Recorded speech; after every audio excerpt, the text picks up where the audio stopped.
Ladies and gentlemen, welcome back to It's Showtime. It is your host, the Matt Weinberg, the hostess with the mostest, the people's host, sitting here with none other than Mr. Showtime. As always, how are you today, Showtime? I am fabulous, man. I am on cloud nine. Lots going on, especially today. So, I'm excited. I'm excited to get into some of the things going on. A lot's been happening in wrestling. And, man, I just can't believe what all we have seen from last weekend. Yeah, it's absolutely incredible. If the people of It's Showtime are not aware, today, September 9th, at what p.m.? So, VIP starts at 6:15. Doors open at 7 for regular guests. Riot Pro Wrestling, Wickham Park, Melbourne, Florida. Link's going to be in the bio. This will probably release after that goes. But just want to let the people know all the support that we have for Riot Pro Wrestling. Mr. Showtime is the fantastic general manager of Riot Pro Wrestling. Does a fantastic job. Puts on a great show. So if you haven't been to a show, you should check one out. That's all we're saying. So with that being said, we got the promo out of the way. We got the us stuff out of the way. We said our hellos. As a GM of a wrestling company, what is your thoughts on this whole entire CM Punk versus the Elite situation going on in AEW? It's a lot. It's a whole lot. Because here's the thing, guys. If you don't know, in the locker rooms, there's always been fights. Right? Riot, we've had fights. Everybody's had fights in the locker room. That's nothing new. Lots of testosterone. Lots of guys want to make it to the top. Everybody wants their spot. They feel, disrespected if somebody says something they don't want to hear. All that good stuff. So that happens all the time. But the difference is you never see it happen on TV or live TV or, be recorded for people to talk. So for me, man, if I was Tony Khan, I would have a huge problem. And it'd be with CM Punk. And it's not because I'm saying that CM Punk's the problem, right? He's the one who started everything. That's not what I'm saying. What I am saying is you never put that and air that out, all your dirty laundry, where everybody can hear it. And all the dirt sheet guys and everybody can spin it the way they want to. Like, there is just zero reason for that. And as a person, as a GM, if I was sitting next to somebody who started bashing my company when I'm the one who writes your checks, I would be telling him to shut up right then. Like that, I would be like, no, we're done with this. You can leave. Because there's no reason for you to have that type of situation where you have your top guy bury your company and your EVPs. That's just too much, man. They could have sold that outside, behind scenes, back doors, whatever. They want the brawl, fight. Hey, you know what? Let's go into the back. You take it somewhere. Y'all fight it out, whatever. But never bring that to the forefront for everybody to see. And then the fact of, if you heard, he went back and nobody really knows who did what. But from a lot of the different stories I've heard, that CM Punk was swinging first, kind of that I feel everybody came into my locker room. I'm going to swing first before somebody else swings. So I get that part. But again, now you have a guy who some reason thinks that you've made money off of his back. I'm not really sure why, because if you look at the ratings for AEW, you're barely hitting 1 million. Like you still hit, you just hit it actually. So when you look at the ratings and stuff, I mean, not to have anything disrespectful about CM Punk, but CM Punk is thinking he's John Cena or The Rock or The Undertaker, and he's really just not there. And so just the disrespect of the way he talked about the EVPs, whether he likes them or not, was just way overboard. The disrespect to Tony Khan next to him and pretty much shushing him like he's a child when he's talking to him and stuff. And the funny thing I see about AEW is, when I look at their fans and stuff, and they have great fans and amazing wrestling, they always talk about how they don't want to be WWE. It's better than WWE is this. But every single time we start talking about anything AEW and any AEW person gets up there to talk, they go right back to WWE. Like every time. Jericho referenced WWE, and then the same thing with CM Punk, referenced WWE. You guys got to stop. Like, that's a past life. You're not there anymore. You're going forward. So for me, if I was a GM of that, I would have, definitely suspended everybody, which he did. And then I would have brought them in and say, look, this is where we're at. You're either going to do business together and we're going to be professional and we're going to turn this into an angle, because now you've made the whole world listen to us. So now we're turning this into an angle and you guys are going to both be professional about it, or the other part is, then CM Punk has to go. I can't get rid of my EVPs. I would strip them of their names and their titles, though. They would definitely be stripped of their titles. But as far as CM Punk, he would have to go. There is no call for that disrespect. And now we've seen 2 separate places that he's caused a lot of drama. And I don't really see what we've got from that, to be honest. Unless they do business together. Turn into an angle, fine. If not, what's the purpose? You're still not drawing a million people. What do you think the possibility of this already is an angle is? Because we did find out later, after all this news broke, that CM Punk is going to be out for a significant amount of time. Speculation is that it's a tricep injury because of how he was holding his arm during the press conference. Tricep injury, you're probably out anywhere between 6 to 9 months. So they could have woven that into it. What is any thoughts on that? If this is a work, this is the second time AEW has failed at a work. You failed with MJF, you made it a shoot, and then you turned into a wrestling angle. So that completely negated what you did for him, and you took him off TV when he's their biggest draw that you have. And then the second part would be, why would you bash your company and let CM Punk do that? Because now you just made Tony Khan look even more like a fool. Because now, he looks like a person who, this is like a video game for him. He just has dad's money, put it up. Now this is like his personal playground. And he just looks terrible, man. If it's an angle, good for them. They probably will swerve some people, but it's just terrible. The way they're doing their angles are just not good, man. Not good at all. But hey, you know what, Tony? Maybe he has something up his sleeve he hasn't been telling us. So I'm really hoping it is, because if not, man, that's a terrible look on your company. Yeah, I'm going to wrap it up basically by saying, look, it sounds like it. It looks like it. I was always told if it looks like a duck, quacks like a duck, it's probably a duck. Looks like CM Punk is trying to just get into business for himself, kind of like he did in WWE.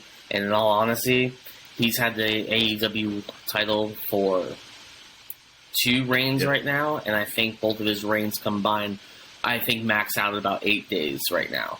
So what are you really doing for the company besides basically making a mockery of yourself? So that's how I'm going to leave it. And then for the rest of the show, we're just going to go over the WWE weekend. We had to touch on the AEW situation because it is the biggest story in wrestling right now. Besides the fact that Triple H keeps on getting promoted, so congratulations to Triple H, as well as Shawn Michaels for their new job titles. So we will first start off with Clash of the Champions. This was a good show. And that show started off with the women's 3 tag team match. Alexa Bliss, Asuka, Bianca Belair versus Bayley, Dakota Kai, and Io Sky. What are your thoughts on this one, Showtime? I think we talked about this offline, but had this been for the championship belts, I think that would have just put a little bit more oomph into it. Other than that, though, man, great way to start off. Great way to, highlight the women, which I love what Triple H is doing with them. I love Damage Control. I like where they are. I'm kind of sad that I'm not seeing Asuka and Io together. But I'm hoping at some point that becomes a tag team because they were a tag team before. And I just think that they are 2 of the most amazing women we have out there. Now, obviously, no disrespect to the Charlottes and all the other guys. I get it. But, when you look at the Asukas, and I've seen a lot of Io Sky, sorry. Who is that name that you said? Because I don't know who that is anymore. They haven't been around. We gotta go check the milk gallons and see if Charlotte is missing. Well, there was a quote that just came out, I believe, from her somewhere that just talked about the fact of you have all the 4 women of horsemen or horsewomen, I guess, are all really out right now. And so, what are you going to do when they come back? Because that's when they're going to take back. Well, Bayley's back now. So, yes, you have 1. So, the rest of them are out. So, what are you going to do when these guys come back in and take back over? Because, Charlotte is second to none when it comes. She's by far, to me, the best women's wrestler I've ever seen. No, you do stuff like this and you build up the women's division so they have competition to come back to where they can actually go back and forth titles and different storylines and stuff like that versus just, let's put the title back on Charlotte. Let's put the title back on Sasha. Let's put the title back on Becky just because they're the best in the industry or best in the company. Now you can actually have some competition. I'm excited to see Bayley come back after it, too.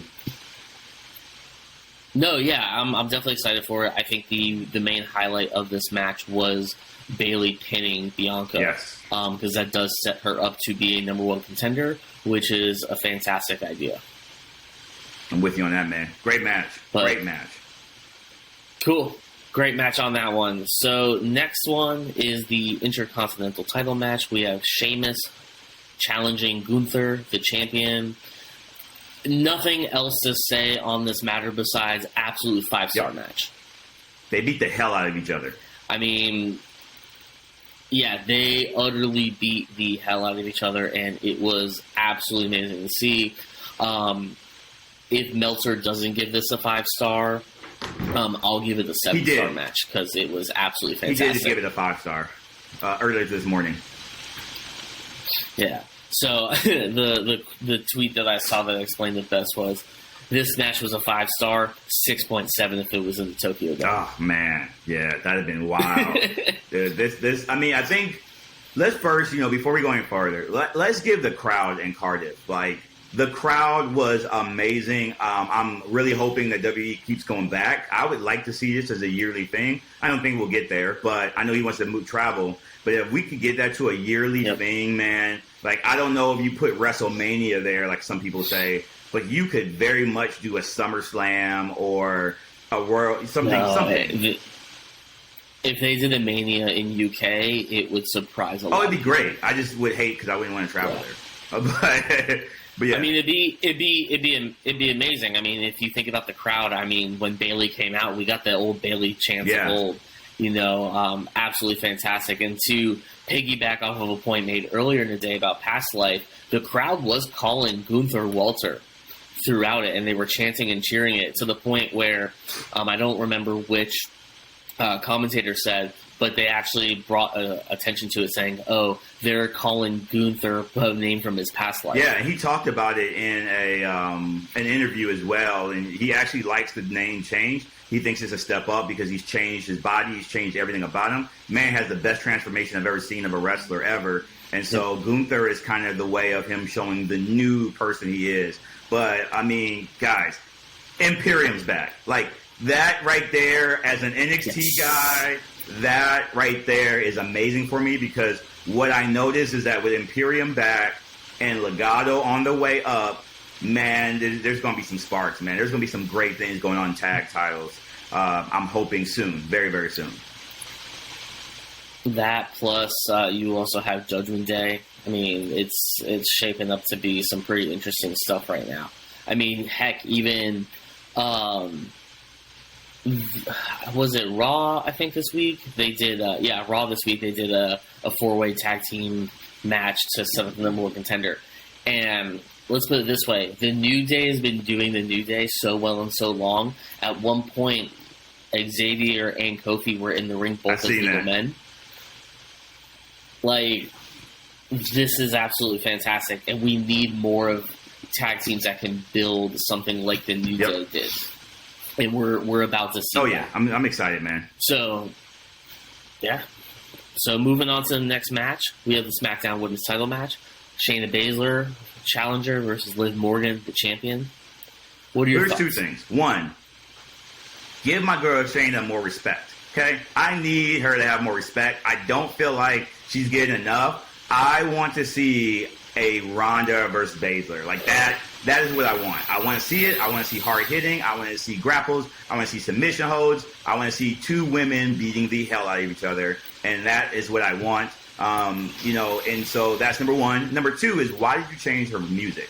Who decided this? Who decided to change her music? Like, that was the other thing about it that I hate, that they changed her music. But awesome show, awesome match. I think that they both did really, really well with it as well. And, for Shayna, I think she's a great person to have as a challenger. And Liv, man, I can't say enough about Liv. Liv, every time I see her, she gets better and better. She's learning more. And, she put on a really, really good show as well. I'm a Shayna fan, so, I would love to see that happen. And then I like Liv trying to get the title back. I love that a lot more for her, because I feel like as a title holder, not that she's bad at it, but she is such a good chaser of the title. And I think that that's going to be where they should go next. See, I disagree with that. I think Liv needs to have the title for a while because it would cement her as someone that is a competitor in that aspect. The way that she's been booked in previous past, respect that. It doesn't bode her to be the champion in that aspect. I mean, now between like her and Bianca Belair, Bianca Belair is a champion. Like that's who she is. You still have to think about it from Liv. And I've been Liv fan since day one in NXT. I've absolutely love her energy. It's absolutely fantastic. And I'm so happy for her that she's finally gotten that opportunity to be on the main stage, to have that main title. But it still needs work. I mean, look at the conversations that we've had about Mandy Rose. I mean, she's had that title as the longest reigning NXT champion. Women's champion right now. Yep. And they still need to say, you need to win this match to prove you're actually a champion. Yeah. So it's almost the same thing, except for Liv is at the beginning of that phase where Mandy's at the end of that phase. Yeah, and I know we'll get into that here shortly, so I'll leave my Mandy comments. But yeah, I mean, I got nothing against Liv. I think that just as a booker, for me, the problem with Liv being champion is she's so popular. Once you did it, you're stuck there.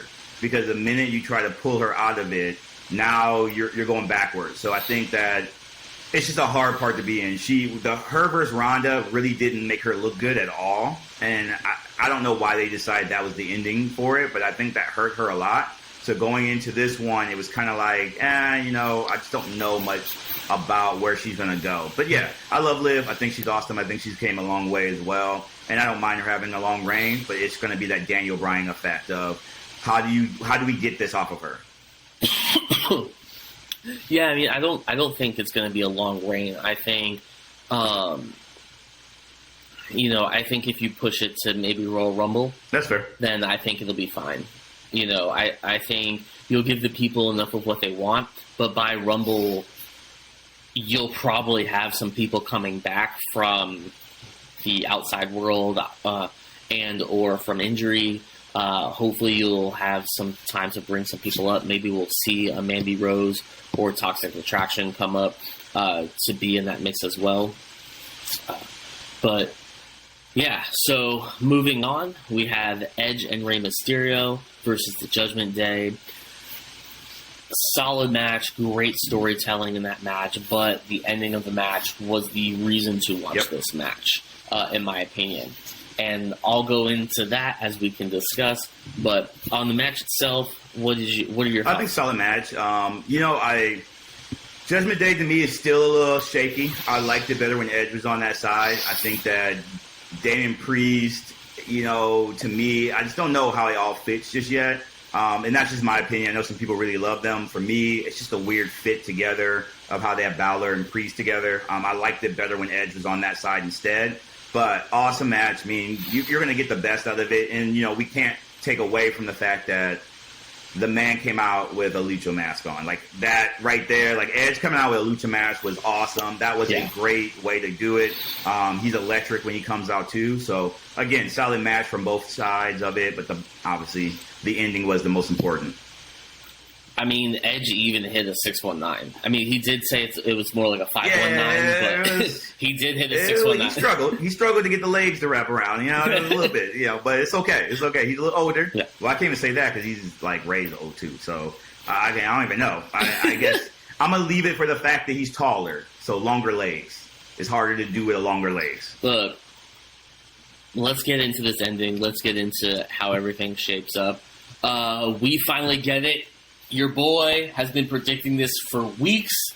Dominic turns on his father, Rey Mysterio, and doesn't necessarily join Judgment Day at that moment, but the following Monday on Raw, we do see him come out with Rhea as a part of Judgment Day. This is what this story needed. This is how Judgment Day should be portrayed. I will go against Showtime on this fact. I do believe that Finn Balor is the right person for this role, and I'm going to say two words, and that's going to end that argument: Bullet Club.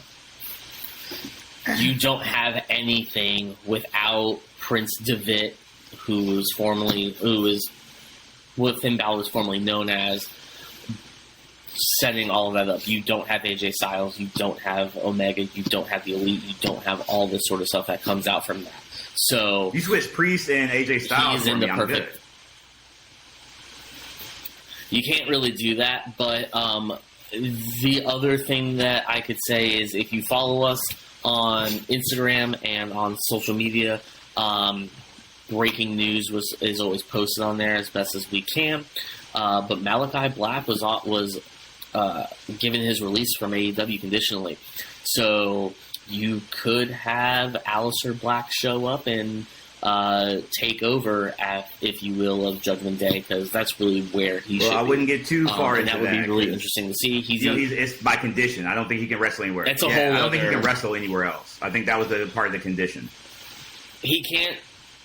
No. So it's a traditional conditional non-compete for, I think, 90 days. Fair. Yeah. Not a bad way. Wife is still over there. So it's just... Yeah, so we'll see what happens with that. I don't know how much longer he had on his contract, so even if it's to the end of the contract, who knows how long that can be. But interesting news because he did come out saying that Judgment Day was basically a bootleg version of his House of Black. So it would be very interesting to see how they kind of intertwine those together. They never should have got rid of him. Like I said, yeah, 100%. But as I said, your boy predicted the future. Dominic turns on Ray. He is his own Poppy now, if you can believe it. But I'd like to see where they're going with his whole entire Ray Ripley made Dominic a man. Can you just tell me what happened to his shoes? Like, what was the whole thing? Like, I don't understand why he took his shoes off. Like, I'm so confused on that. Somebody said that I think Edge gave him the shoes or something. I'm not really sure, but I didn't understand kicking him and then taking off his shoes. Oh, I thought it was just to make him like. I gotta see how he wrestles. I don't think he wrestles really in those type of sneakers. So I think it was just to make him be able to move a little bit better. I think it was just, I don't think it had any significance with Edge or anything like that. I don't know. That was the most random part about it. Is why is he walking barefoot now? I don't understand. Or maybe they were in his ear saying, "Hey, waste another 15 seconds. We gotta build up to commercial." Right. Yeah, I mean, I don't know. I don't know what that was about. That was the only weird part about it. But I am interested to see where they go. If they bring back the Eddie was my dad storyline, I'm going to 1,000% just mark out. Like that right there. If they can bring that back into it, dude, that's going to be amazing. I'm going to pop so hard for that. I mean, he does have the mullet like Eddie used to have. So we'll see.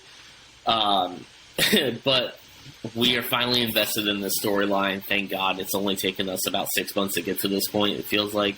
But moving on to a storyline that I hope is concluded, but I know other people feel differently, is Matt Riddle versus Seth Rollins. What are your thoughts on this? How did it play out? I'm probably the minority as well in this one. I thought it was a solid match, but again, you start as a shoot, you end it as a wrestling angle, and that's what killed it for me. Like, I expected after that whole blow-up they had that Matt was going to come out and just utterly, destroy this dude and beat him up and, really fight him as if, you just talked about my ex-wife and blah, blah, blah. And I don't really feel like I got that. I feel like I just got a good match. I felt that we got glimpses of that Brock Lesnar versus Randy Orton match that they had where Brock just beat him and hit him in the back of the head so he bled. I felt if we had that type of match, it would have been a lot better. But there was no way that Seth is going to lose that match. Yeah, I'm with you. Seth is the biggest person on the roster besides Roman. And I think this is the catalyst to finally get him back into doing a program with Roman, because I don't see anyone else being able to carry something like that right now. Even with a coming back Braun Strowman this week, I don't think you can immediately put Braun in that category because we've already been there, done that so many times. But no matter how many times we've seen Roman versus Seth, we know it's going to be good. Yeah, no, I think so. I'm with you on that. I just wanted a better match, man. Yeah. I don't know. Now, what do they... Yeah, what do they do with Riddle from here? No idea. maybe mid-card title, or kind of keep him doing different programs, but I could see him doing something different for a heel while, Riddle would be nice. It's different. It's really way different than a character. I feel like his gimmick that he has now is the reason what's holding him back from being a heavyweight champion. Because, I mean, the guy can go. We all know how legit Riddle is in true life of fighting. So I think that you change that gimmick just a tad. I love his gimmick, but you change that gimmick just a tad to be a lot meaner. I think that you get like that. I wouldn't say the next coming of Brock, because that's not the right thing to say, but the next like big MMA star that can come in and really start knocking people out. Because, I mean, you look at him versus Roman, that was a big match, and they just kind of fell from there. Yeah. I mean, I think I agree with you. I think if Riddle comes out and, bashes the fans for not supporting him during this, and, Seth called me out, blah, blah, blah, and you guys laughed at me when I lost or something like that. Blames the fans instead of himself for letting him, for allowing him to lose control. I think that could work. Yep. But like I said, my hope and my prayer is that we move on to different things. Seth deserves more than what he's getting right now, for sure. Yeah. That man just every single time he reinvents himself, he just becomes better.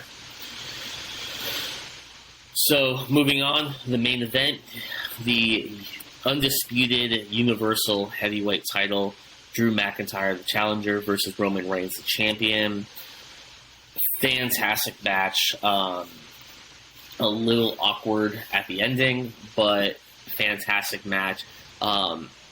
Even though the consensus is that Roman is going to hold the title for the foreseeable future, they still made us believe that McIntyre had a chance at winning multiple times.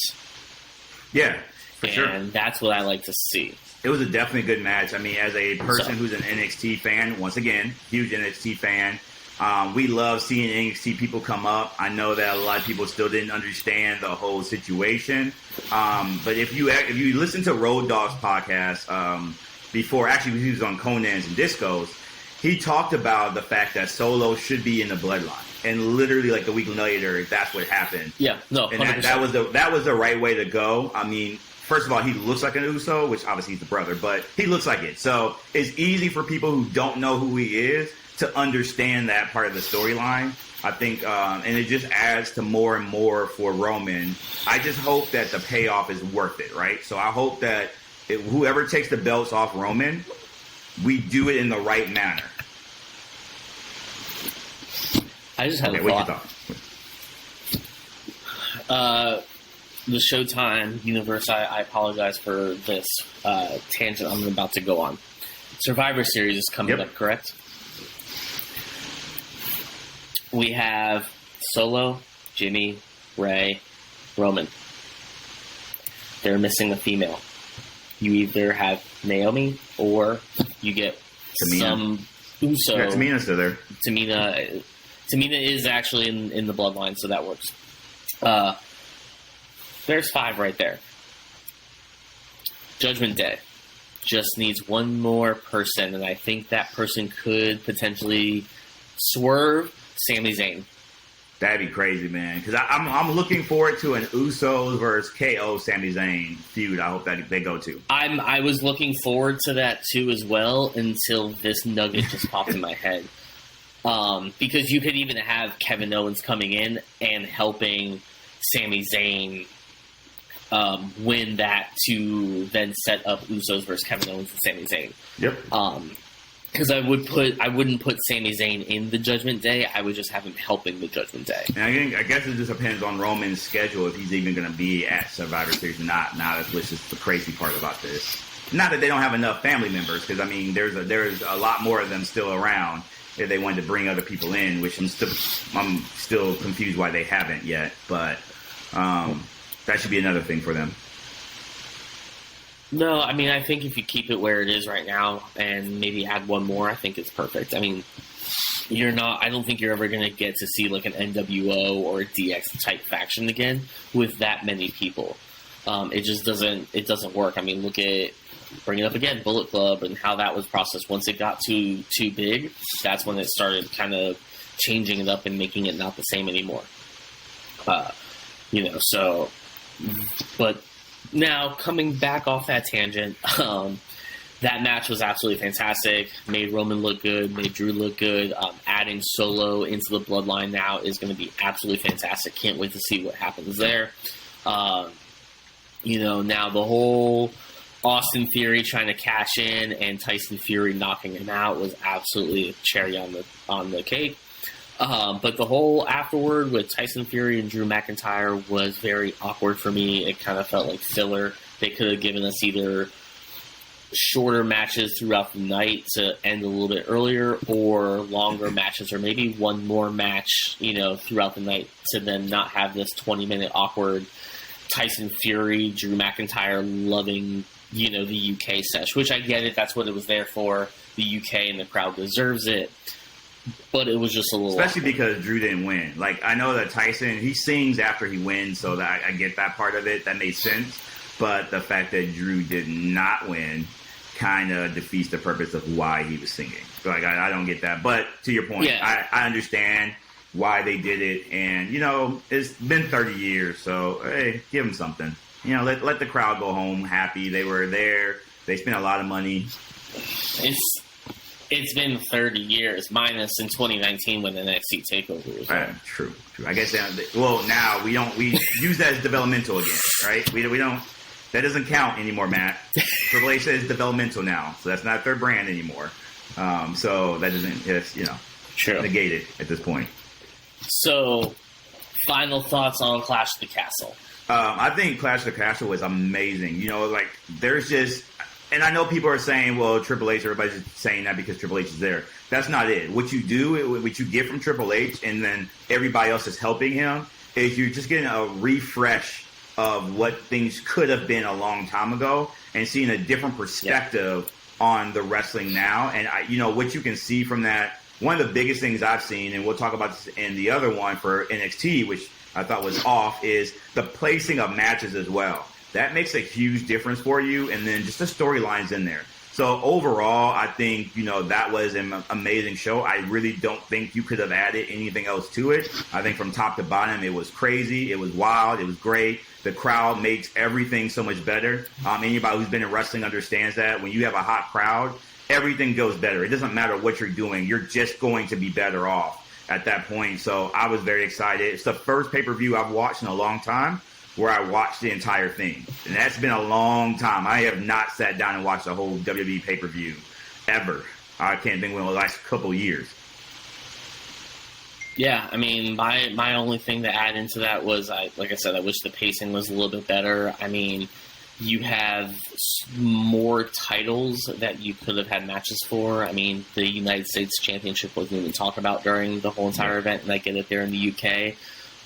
But at the same time, it wasn't that, unless they're viewing it as a SmackDown pay-per-view, but that doesn't make any sense because there was Raw titles and Raw people on there and stuff like that. So you can't even say that is a possibility. So let's move forward with NXT Worlds Collide results. All right, so NXT Worlds Collide. We're going to start off with the North American title match. You have the coming back Ricochet versus the champion Carmelo Hayes. I know you were there in the building. What was that like as a starting The crowd was electric. When I tell you this building was rocking, I mean, everybody thought, we were all kind of figuring out what was going to go first. We thought either the four-way tag or Ricochet would be the first ones to go on. But then everybody kind of started to lean towards the tag part being the first one because it's a longer match. And to see Ricochet and Melo go out first, I mean, that was one hell of a match. And I don't think the crowd stopped screaming for anything for the first two matches, really. The crowd, I mean, that building was on fire. Yeah, that match, the whole entire pay-per-view just started off with banger, then banger, then banger. Let's stop there. So, absolutely fantastic match. I love the whole entire taunting beginning of Carmelo having all the different jerseys of all the past champions that he's beaten. That was awesome. Absolutely fantastic. And I love how at the end now Ricochet's jersey was up there too in a different color. So that was pretty fantastic. Absolutely great match. The spots in that match, I mean, the ending was absolutely... I honestly thought we were going to see Ricochet as the North American champion again. So absolutely fantastic way to start the match. Not start the match, but start the pay-per-view. Nothing really else to say, but awesome match. Can I say one last thing? Moving on. Let me say one last thing just so I can have this. Yeah. I have to give it up for my boy Trick Williams because I don't think enough people give him a lot of respect. And Trick is amazing. If you go and you watch Trick, just the way he's the best hype man I've ever seen in wrestling, man. Trick has done a really good job. So I want to give a shout out to the homie Trick because he's done an awesome job, man. Melo has always been crazy. He deserves to be on the main roster. I don't think there's anything left for him that he needs to prove to anybody. But having Trick on his side, dude, that dude, I don't know if the cameras can catch everything Trick does, but, if you watch Trick, just all of the things when, Carmelo has somebody in a headlock, Trick is in the back, squeeze him. He's doing all this stuff with them. It's just, the little things that Trick does, man. I don't think a lot of people give him enough credit and respect. So, shout out to my boy Trick. Awesome guy. Still doing really good. A great human being as well. No, that makes perfect sense. So, let's move on to the NXT Tag Titles Unification Fatal 4-Way Elimination Match. You have the NXT Champions, the Creed Brothers. You have the NXT UK Champions, Briggs and Jensen. You have Pretty Deadly and Gallus. Absolute slobber knocker of a match to start. I mean, this was just a brawl. I mean, you can't have 8 superstars in a ring and not expect a brawl to happen. Absolutely fantastic match. What are your thoughts? Again, I don't know what Shawn was trying to do to us. Shawn Michaels, dude, you got to stop this, man. First of all, I lost my voice halfway through the second match. So, it was nuts. To go from Mello and Ricochet to this was just mind-blowing. This was another great match. I love the ending to it. The Creed brothers are still amazing. I really think that they still have a long way to go. But once they make it to the main roster, it's over, man. The Creed brothers, they get better and better every time I see them. Pretty Deadly, as always. I didn't know who they were. I didn't watch them in the UK.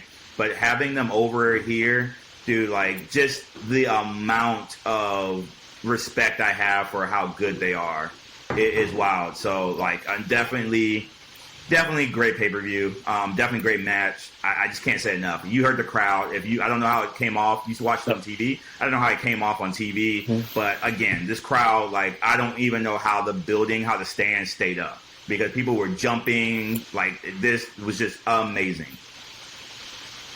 Yeah, it was a raucous crowd, and you could definitely get that feeling. I mean, it was a great match. I don't understand the ending all that well. I don't know too much about Pretty Deadly as well, so I can't really say anything about that. And the whole entire time I thought they were calling them Pretty Deadly, like the Dudley Boys. So that was pretty interesting. But I do love the continuation of storyline. I mean, we got in the beginning of this day, we got video footage of Roderick Strong unconscious on the parking lot floor. Then it leading into Kemp turning on the Creed brothers and Diamond Mine. So good for him. I mean, we'll see. That's going to be a feud that sets up, I guess, him versus Diamond Mine or however they're going to do it. So that's interesting to see. And this gives an opportunity for more tag teams to come into the picture. So I'm sad about Diamond Mine, man. I think that was a great stable. And I know that Roddy wanted to leave for a long time. I'm not sure if he still feels that way about going to AEW, but I think that's kind of the start, maybe like speculation. That was probably the start to them going the opposite direction and trying to break up. But to your point, Kemp on this NXT, he actually explained why he did it. So it goes back and shows video of when he first came in. They didn't give him respect. They weren't listening to him about what he did. And Brutus, he actually beat Brutus in wrestling in college. And so he talks about how like he beat his ass in college and how they should, listen to him more. So that was a good story to tell. And here's the thing, guys. If you didn't know, he has a brother. So I don't know when his brother's coming over, but he's already been signed as well to WWE. And so we've seen a little bit of that at WrestleMania, but that's going to be another big one, man. If that brother comes in and now you get two of them, that's his brother, yeah. Oh, that's who that now is. You got both of them in. Okay. Dude, that's gonna be amazing. I don't think he will come in time to go against the Creed. I would love to see that. I don't think that's gonna work out because I don't know how much he's been training or not for wrestling and the pro wrestling, I should say. But yeah, man, that's another good one, and it just gives added spice because at some point these guys are gonna be moving up, right? So you got to figure out for NXT how to take the Kemps and some other people that are going to be around, and how do we fix them to be the next big things as we transition probably next year after Royal Rumble or WrestleMania, somewhere in there, we try and start transitioning people around.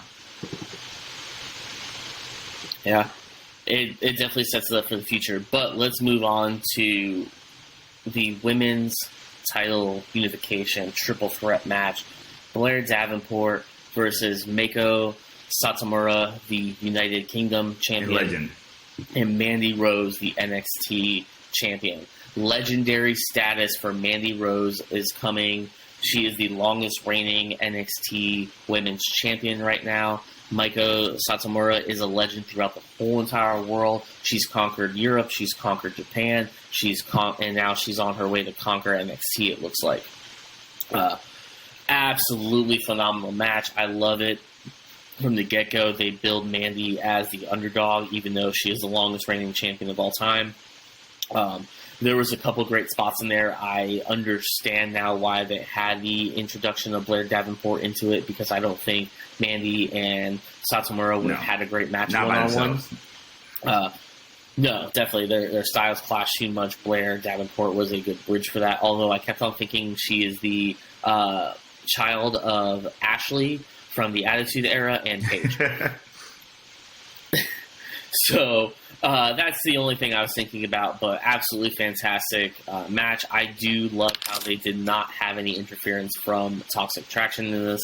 They let Mandy shine by herself from the opening of her entrance, showing up in that beautiful Bentley Continental GT, walking out in just American beauty, let's just call that. That was a sight to see. From start to finish, that was from start to finish, it was just an absolute great match. Love to see it. Love the timing on that. I don't have anything else to add to that, so Showtime, if you have anything to add. I would just say, this is a time where I really felt they had terrible match, like where they put the match cards at. I love the Mandy thing. I think, though, that it should have went right after Mello and Ricochet, and then you had a 4-way tag with the men. Interesting. Because the problem that you ran into was in the building. I don't know how it looked on TV, but in the building, you had two high-profile matches back-to-back, and then the crowd died for basically the rest of the pay-per-view. So you could definitely see the difference. You could feel the difference in there. I think they started really hot, but then they just kept going to another one. Whereas if you play GM mode on WWE 2K, we all know that the second match should not be as big as the first match. You got to move them around a little bit to get their best match rating. That's the only thing I could say would have been different, because I think that Mandy being second would have had more energy than it had. It was a great match, but the crowd was like, man, they were too much popping throughout that first two matches. See, for me, I would flip that. The next match, which is the NXT Women's title match, I would have flipped with this match. Because the women's match didn't carry as much weight to me. And honestly, I would have made this the main event. I think that this match had more weight to it and more merit to it than the actual NXT heavyweight unification match. Even though that should be the main event, my personal opinion and my hot take is that Braun Breaker is not a main event champion. I'm with you. I don't think so either. Not yet, anyway. Still green. I don't see it. I think Tyler Bate more had that in him than Braun Breaker.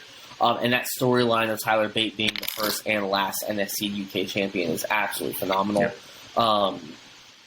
So I think that's why they put it in that spot. But for me, you could have ran this as hype match, women's tag match, hype match, and give the crowd a break. Because by the time the crowd was just, they were screaming their heads off for the first 3 matches, they didn't have any energy left for the women's tag titles and the heavyweight title. I mean, you could see it was basically just the front row that was giving any attention during that. Yeah, that crowd was hype, man. We started, like, when I was there, the crowd started hype before the pay-per-view even started. So you already knew it was going to be great to begin with. But yeah, like I said, by the time you got to Mandy's match, the crowd just started dying, like all of us, because we were just so hyped throughout. We could only hold it for so long, and it died, I think, kind of at the end of it. And then the tag match, again, to your point, there just wasn't that much into it because we already knew who was going to win. Like, we knew that Doudrop and Nikki Ash weren't going to win, and so I think that kind of took a lot out of it too. Still a good match. Definitely clash of just how they are. It's a very big clash. Well, yeah, so let's get into that since that's the next match anyway. I just wanted a segment break, and now you continue your thoughts. Yeah, so I mean, I think for them, the clash, there's a little bit of a clash between them of how their styles are, but at the same time, they were really good. I mean, it wasn't a bad match. It was a solid match all the way through. I think Nikki Ash and Doudrop, that's a tag team that I want to put a lot more time and effort into knowing more about them. I don't know if it's going to keep going that way or not. I know Nikki just threw her mask, but that's a good thing because I hated the mask anyway. But I think that that's a tag team that on the main roster will do very well. And I'm excited to see where they go from there. Yeah, so I think, honestly, the ending of that match where Toxic Attraction came in to distract, the champions and all that. I think that really sets up, not to distract the champions, but to distract Doudrop and Nikki Ash. I think that sets up Toxic Attraction's first program on the main roster. Now, you did just talk about during Raw, there was a segment with Bayley and Dakota Kai and Io Sky walking to the ring, and you see in the background Doudrop and Nikki getting into an argument and Nikki throwing her mask and walking away. Now, I really do hope that is just her taking the mask off and not the splitting of this team. Right. Because as much as I would love to have Nikki Cross back, I don't think that there's a spot for her in the Raw Women's title picture unless you move her to SmackDown. I think her versus Liv could be very interesting. But I don't foresee that happening. I think this is the move to get Toxic Attraction up there, give them a program that doesn't put them right directly into the Bianca Belair Bayley situation immediately. I'm probably on my own with that. Or directly into... I think that for me, I think I'm probably by myself on this, but I personally would like to see Nikki Cross come back to NXT, take the belt off Mandy, and let Mandy and Toxic Attraction move up. I think that for Nikki Cross, like NXT is her spot. Like, that's her birthplace. That's where all of us love her at. She got a huge pop when she came back as well. And I think that you push her back to being legitimate again. I think when she left NXT, she was great. Like that, like she was on top. And then they kind of messed with her for a while, and she's been up and down. You take her back to NXT, let her be champion, continue to build her. I think that could be something really big. Yeah, but you just did that with Mandy Rose, so you can't do that back. You got to have somebody else come in, though, because NXT, the women are still green. They're great, but they need a ring general, and they don't have that right now. I don't think Mandy's leaving. You don't think as so? Soon as you want her to.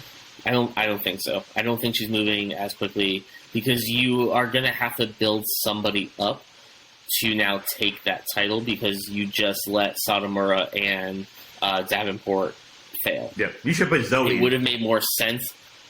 It would have made more sense if you would have had Mandy lose the title and bring her up. But then, like I said in last week's episode, you delegitimize her reign. You delegitimate her as a champion, and there's no point in moving her up. The only thing that I could say is she brings the title to the main roster to give it some exposure, kind of like Charlotte and Rhea did when they were having their little feud. I could definitely see that happening.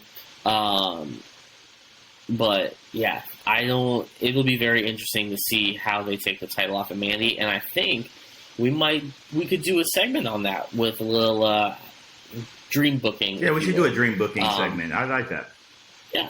But we are running short on time, and we got one more match to talk about, which is the NXT and NXT UK Heavyweight Unification Championship match, which is Braun Breaker, the NXT champion, versus Tyler Bate, the NXT UK champion. Like I kind of alluded to earlier, this was a decent match overall, but like I said, I don't think Braun is capable of carrying that main event championship match as of right now, especially because I've only seen him fight a couple times, and it just basically seems he shows up, he fights, he loses. That's who he is. But you probably have a different opinion of that, seeing as you're there all the time. But I would love to get your thoughts on that, as well as thoughts on I think for Braun Breaker, I think for him right now, he's still really green. I think people forget that the man hasn't been wrestling that long. So there's a lot of people, these are still like they're 30, 40 matches in. So there's still a long way to go. I understand that, I know where he comes from. He's a Steiner. I got that part of it. But he's still very, very green.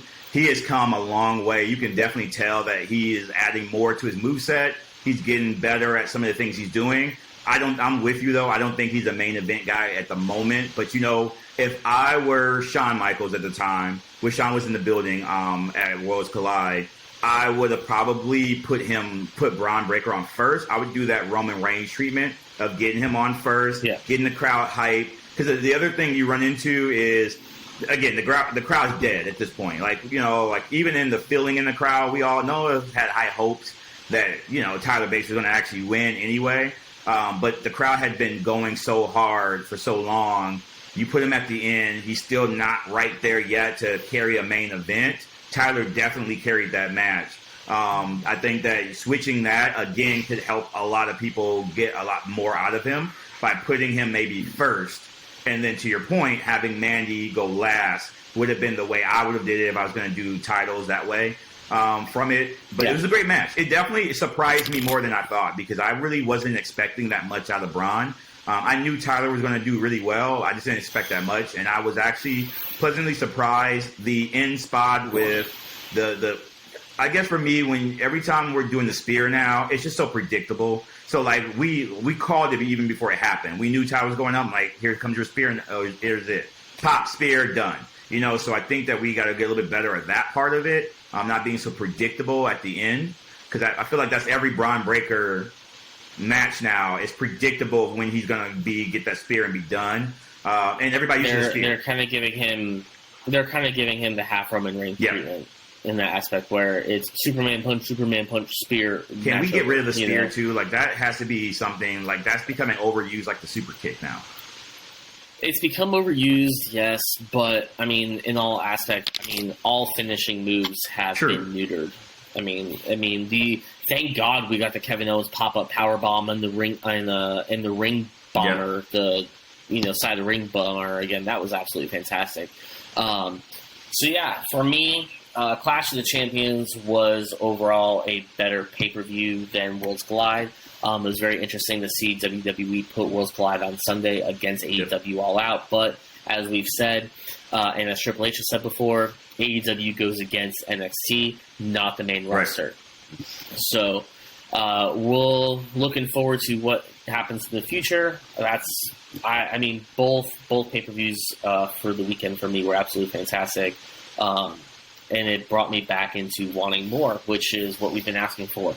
Long-term storytelling and great wrestling. It's a winning combination. Would you ever imagine that? Right. Triple H has done a really good job so far in team. I won't just say Triple H by himself, but in team, I noticed that he got Road Dogg back as well to help him out. So, they're doing some amazing things. And I always tell people I'm waiting to Royal Rumble time or day one before we see a real Triple H takeover and we like reset everything as we get ready for, WrestleMania and what that can look like. But as far as right now, I like that NXT is going kind of back to the black and gold where we're having big matches. We're not putting a whole bunch of matches on a pay-per-view. You do 4 big matches and you're out of there. You do them the right way. You build them the right way. You bring one person or 2 people back. I know this was World Collide, but NXT has been bringing back people here and there, and I think that's awesome as well. It's a big thing to see for them. So I'm excited to see where we go with this, especially on the weekend where this was an AEW pay-per-view weekend, and they took over it. And then when you look at, just from what I've heard from my friends and that who watched AEW pay-per-view, it was nothing compared to Clash, and probably not even that good compared to Worlds on most of the matches. So, I think that they did it the right way, and they did the Triple H way of not overcrowding a card. Tony Khan, please learn this. 15 matches is way too much. This is not a UFC event. You got to get over that, man. Stop trying to cram everything in. And then he gives pay-per-view matches away on TV all the time. So just keep doing that if you're going to do that. Shrink it down. Give these people time to have, really good wrestling, which AEW is known for. And I think with WWE, they're known for the sports entertainment. And now you're starting to see that move into wrestling. And I think that's because of Triple H that you're seeing actual wrestling now. And you're getting, 15, 20-minute matches instead of the 3-4 minute matches we see a lot of. Couldn't have said it better myself, Showtime. With that being said, we're at an hour. That's our time limit for today.